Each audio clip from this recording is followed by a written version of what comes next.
Jadi nggak mudah menghakimi Pak ya dalam konteks melihat orang lain. Yes, jangan menghakimi orang lain, juga jangan menghakimi diri sendiri. Oke. Hargailah orang lain sebagaimana Allah menghargai ciptaannya ini. Baik ketika lihat diri sendiri maupun ketika melihat orang lain.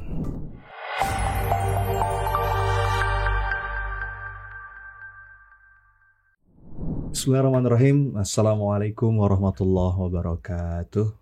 Teman-teman sekalian, alhamdulillah kita ketemu lagi setelah sekian lama libur nih Pak Faiz ya. Yes. Kita bisa lanjutkan bahasan kita masih dalam rangkaian kita coba membedah buku. Ini bukunya teman-teman, 70 Jalan Cinta Menuju Tuhan, dari sang guru Rumi ya, Sam Tabriz, dan juga diperkaya oleh Pak Ahmad Faiz Zainuddin, Pak Afzan. Pak, kita lanjut nih Pak. Di poin nomor 15 tentang ahsani takwim. Nah, ini menarik nih Pak. Apa yang bisa kita bahas? Silakan Pak Faiz. Terima kasih Mas Sony. Ahsani takwim itu adalah sebaik-baik ciptaan. Iya. Tuhan terus menyempurnakan diri kita luar dalam. Setiap manusia adalah karya seni yang belum selesai. Secara pelan-pelan kita semua sedang disempurnakan oleh Allah dari hari ke hari. Setiap dari kita adalah karya seni yang sedang dibentuk oleh Tuhan agar menjadi sebaik-baik ciptaan atau ahsani takwim, the best version of us gitu ya. Dia Allah maha teliti dan sangat pribadi, sangat personal. Tiap orang diperlakukan sangat personal ya. Masing-masing kita mendapatkan personal touch darinya. Setiap diri kita adalah sebuah piksel atau titik yang sangat esensial bagi terciptanya sebuah gambar besar kehidupan umat manusia dan alam semesta. Ini menarik Mas Sony. Jadi ada dua macam orang ya. Yang pertama menganggap dirinya nggak penting, menganggap dirinya nggak punya peran apapun di dunia ini.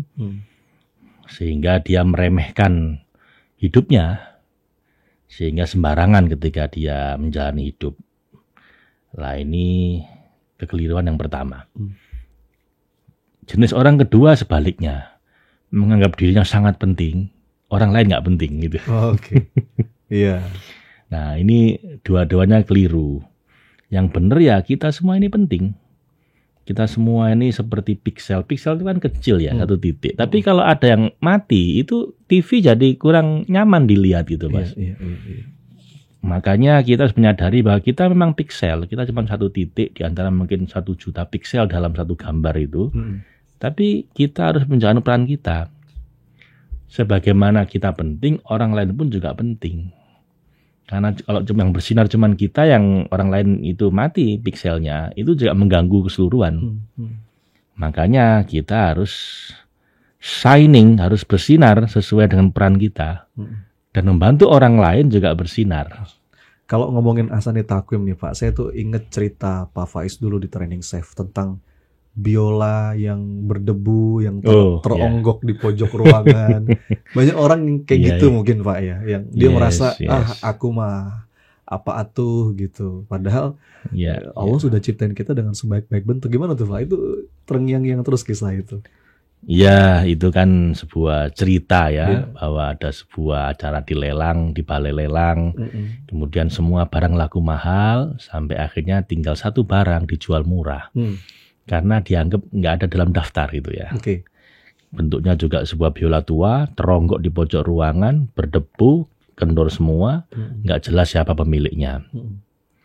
Kemudian karena ini lelang cuci gudang, ya sudah ini dilelang sebagai bonus begitu. Dan akhirnya nggak ada yang mau, karena justru karena murah kan nggak ada yang mau gitu ya. Yang lain laku mungkin jutaan dolar, ini cuman ya sebagai bonus lah $500 begitu. Nggak ada yang mau. Begitu udah mau laku, mau dibeli seorang mahasiswa seni, tiba-tiba ada seorang kakek tua berambut perak sebahu, itu angkat tangan gitu ya. Sebentar, sebelum terjual boleh nggak saya main biolanya gitu. Lalu kakek tua itu maju ke depan, dan begitu dia maju, semua orang kenal sama dia itu merinding. Karena ini orang ternyata sang maestro, orang terbaik, pemain biola terbaik generasi itu, tapi udah lama pensiun. Jadi tiba-tiba menghilang, nggak pernah ada kabar lagi. Tiba-tiba muncul di situ, ngomong mau main. Wah, orang-orang udah merinding ini. Wah, ini nggak hanya lelang ini, kita juga dapat pertunjukan seni bentar lagi gitu kan? Dari sang legend ya. Dari sang legend gitu ya. Akhirnya begitu dia pegang biolanya, dia pegang itu pakai dua tangan kayak menimang bayi gitu. Kalau dia intip di bagian tersembunyi di biola itu dan dia menemukan sebuah tanda tangan yang dia cari, langsung nangis dia. Dia ambil sapu tangannya dia sendiri hanya untuk mengelap biola tadi supaya bersinar lagi, bersih dari debu-debu. Dia kencengin senarnya dan dia bilang, boleh nggak saya mainkan? Semua orang-orang senior yang ngerti dia udah pada merinding tuh. Dan begitu dia mainkan, itu aura yang pertama yang keluar adalah aura kebahagiaan. Yang susah dijelaskan, nggak ada lirik, nggak ada kata-kata, cuman gesekan biola tiba-tiba seperti itu merasuk ke hatinya orang-orang. Kayak dia aliri hawa kebahagiaan yang luar biasa. Dia itu gesek biola sambil nangis. Dan itu membuat semua orang menangis bahagia. Orang-orang terbuai dalam nyanyian surgawi gitu mungkin kali ya. Tiba-tiba dia ganti musiknya menjadi musik sedih. Tiba-tiba yang awalnya nggak dibawa ke surga, dia nggak dibawa ke neraka orang-orang. Nangis lagi, tapi sekarang ini nangis sedih. Dan terakhir, dia gesek yang terakhir kalinya dia nyanyikan, bukan dia nyanyikan, dia mainkan musik yang sangat semangat, ya, musik perjuangan begitu. Dan tiba-tiba orang dari sedih tadi dibawa menjadi hilang sedihnya, berganti dengan rasa daya juang yang sangat tinggi, sampai mereka itu nggak kuat duduk. Akhirnya mereka berdiri sambil nafasnya itu kayak orang mau perang aja udah. Begitu udah semangat-semangatnya tiba-tiba dia hentikan tengah-tengah ngek gitu. Itu orang udah kayak tercabut nyawa dah. Gitu. And before they know it, mereka tepuk tangan, standing ovation itu 5 menit nggak berhenti. Wih, ini pertunjukan seni yang paling hebat yang pernah dia lihat gitu. Justru di acara lelang. Jadi nggak ada orang mengira gitu. Tiba-tiba si kakek tua ini teriak, stop gitu ya.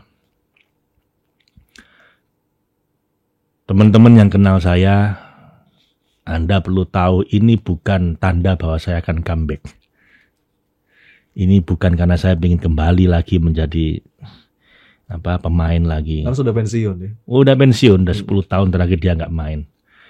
Saya mainkan ini karena saya nggak rela biola ini Anda hargai sebegitu murah.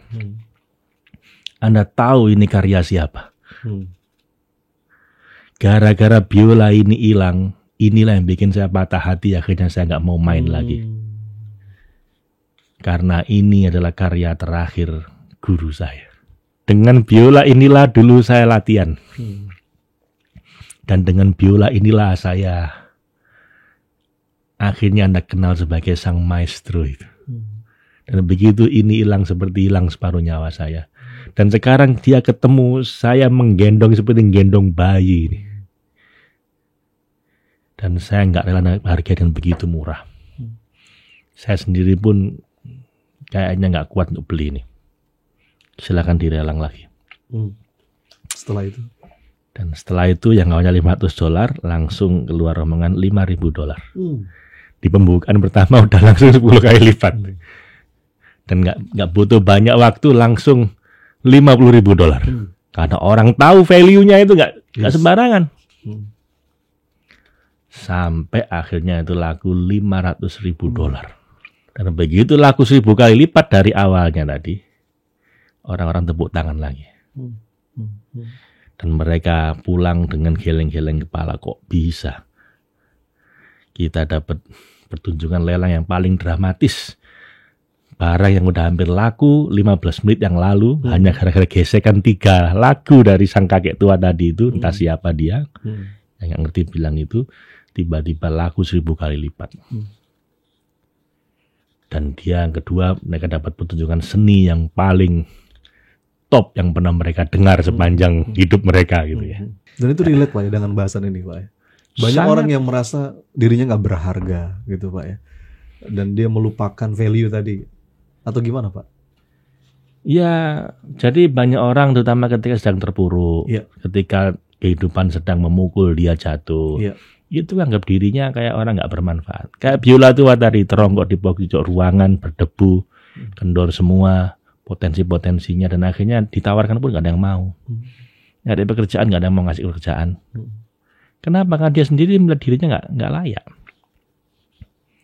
Dan sang anak tadi yang mau beli tadi, yang $500 tadi, tiba-tiba maju ke Julelang, dia tanya, kayak saya nggak menyesal kenapa saya nggak dapat uang, nggak dapat biola tadi, karena emang nggak layak dihargai segitu. Cuman saya ini heran, kok bisa itu barang udah hampir laku, tiba-tiba hanya dengan 3 lagu dari kakek tua tadi naik 1000 kali lipat. Dan sang Julelang tahu, oh pantas kamu masih muda nak, kamu nggak tahu siapa. Ini biola bisa naik 1000 kali lipat hanya dalam waktu 15 menit karena sentuhan sang maestro. The golden touch of maestro. Dan kita semua sebenarnya kayak biola tua itu. Kita ini sebenarnya karya terbaik Tuhan kita, kan dibanggakan oleh Allah di depan para malaikat bahwa ini adalah karya terbaikku. Ini yang akan memimpin di muka bumi. Itu manusia gitu kan.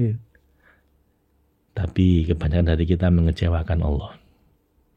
Harusnya kita ini ahsani takwim, sebaik-baik ciptaan, tapi nyatanya malah menjadi seburuk-buruk makhluk. Iya kan? Karena manusia itu kalau lagi baik bisa ngalahkan malaikat, malaikat disuruh sujud. Tapi kalau lagi jahat, binatang kalah jahat. Nah, makanya teman-teman di sini, Mas Sony, saya ingin ngajak, kita harus selalu ingat dari mana kita berasal gitu. Ini latihannya nih Pak ya.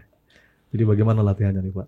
Jadi mari teman-teman coba Anda pause YouTube ini, Anda bercermin. Bercermin dan lihatlah dalam-dalam ke mata Anda dan ke seluruh diri Anda. Sadarkah bahwa diri Anda adalah bagian dari makhluk yang ketika Anda diciptakan oleh Allah, dibanggakan di depan para malaikat. Wa idz qala rabbuka lil malaikati inni ja'ilun fil ardi khalifah. Sebangga itu Allah tentang kita ini. Dan ketika malaikat agak ragu dengan kita, dan malaikat nggak salah juga, memang kita ini banyak salahnya, Allah membelain sebegitunya. Inni a'lamu ma la ta'lamun. Kamu diam semua malaikat, aku lebih ngerti. Ayo sekarang kamu sujud semua. Malah disuruh sujud. Dan yang kamu sujud diusir dari surga. Artinya sebegitunya Allah itu membanggakan manusia gitu ya. Jadi mari kita hidup sesuai dengan potensi ahsani takwim kita, supaya tidak mengecewakan Tuhan. Ini adalah yang menyebut ahsani takwim itu bukan kita. Allah sendiri yang kagum dengan ciptaannya gitu loh. Yang telah dideklarasikan oleh Allah, dan hargailah manusia lain sesuai dengan potensi ahsani takwim mereka juga. Jadi ketika Anda melihat wah sama masyarakat ini orang nggak berguna, ini orang apa? Jangan begitu. Ini ciptaannya Allah yang disebut ahsani takwim. Yang malaikat kalau nggak mau sujud disuruh diusir dari surga. Lalu Anda remehkan. Kan nggak boleh. Jangan menilai orang lain berdasarkan standar Anda gitu ya. Karena mereka diciptakan dan dibentuk oleh Tuhan untuk sebuah peran yang berbeda dengan Anda. Anda lihat anak, nggak usah maksa mereka kayak kita. Lihat istri, lihat suami, nggak usah pingin dia mirip sama kita. Karena dia punya peran sendiri. Dia punya potensi tersendiri dari Allah, dikasih bakat tersendiri, dikasih pikiran sendiri, dikasih perasaan sendiri yang itu beda dengan kita. Karena akan punya tugas yang berbeda juga dengan kita. Jadi kita jangan menilai orang lain berdasarkan standar kita, karena mereka diciptakan dan dibentuk oleh Tuhan untuk sebuah peran yang berbeda dengan kita. Mereka adalah piksel unik yang menempati peran penting juga sebagaimana kita dalam lukisan agungnya. Jadi nggak mudah menghakimi Pak ya dalam konteks ngelihat orang lain. Yes, jangan menghakimi orang lain, juga jangan menghakimi diri sendiri. Oke. Hargailah orang lain sebagaimana Allah menghargai ciptaannya ini. Baik ketika lihat diri sendiri maupun ketika melihat orang lain. Jadi dalam istilah Stephen Covey itu, find your voice and inspire others to find theirs. Temukan panggilan hati Anda sendiri dan bantu orang lain untuk menemukan panggilan jiwa mereka juga. That's how we become great individual, ya bilang gitu. Itulah caranya untuk menjadi orang besar, orang yang mulia.